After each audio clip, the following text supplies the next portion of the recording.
আমি যে এই আশঙ্কাটা পুলিশের পক্ষ থেকে, তাদের হাতে নানা ইনভার্সন থাকতে পারে, কারণ তাদের তো নানা সোর্স আছে, কিন্তু আমি মনে করি যে আওয়ামী লীগ মাঠে নামার কোনো সম্ভাবনা নাই।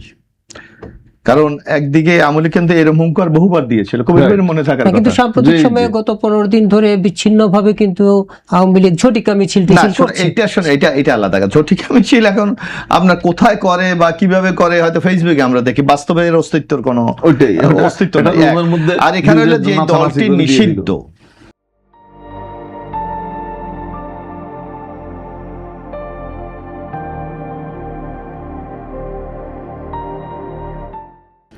এখানে আইন শৃঙ্খলা রক্ষা বাহিনীর উচিত তো নিষিদ্ধ দল যদি কোনো রাজনৈতিক কর্মকাণ্ড পরিচালনা করে অবশ্যই তারা ব্যবস্থা গ্রহণ করবে।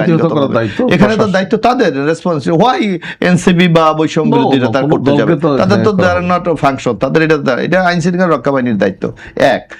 আর আরেকটা ব্যাপার, এই ধরনের হুঙ্কার আওয়ামী লীগ বহুবার দিয়েছে যে আমরা রাজপথ দখল করব, আমরা এইটা করবো সেটা করবো, তাদের কিন্তু অস্তিত্ব খুঁজে পাওয়া যায়নি। সুতরাং এইটা নিয়ে টেনশন করার কোনো কারণ নাই। আমি মনে করি যে এগুলি এটা ফাঁকা বলি। বরং আমরা দেশের মধ্যে যারা আমরা এই জুলাই অভ্যুত্থানের শক্তি, রাজনৈতিক দলগুলি, এদের মধ্যে বর্তমানে আমার কাছে মনে হচ্ছে কিছুটা আমাদের মধ্যে একটু বিভাজন তৈরি হচ্ছে, দূরত্ব তৈরি হচ্ছে।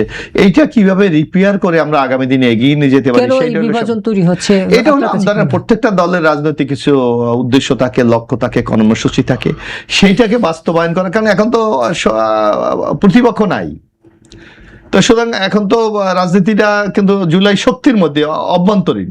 তো এইটাকে আমি মনে করি রাজনীতির মধ্যে নানা থাকতে পারে, বায়াস থাকতে পারে, না কথাবার্তা থাকতে পারে, কিন্তু আমাদের মূল টার্গেট হলো এই যে যারা ফেসিস্ট, এদের বিরুদ্ধে ঐক্যবদ্ধ থাকে। এই একটি প্রশ্নে যদি আমরা ঐক্যবদ্ধ থাকি, তাহলে আগামী দিনে বাংলাদেশ কিন্তু এগিয়ে যাবে।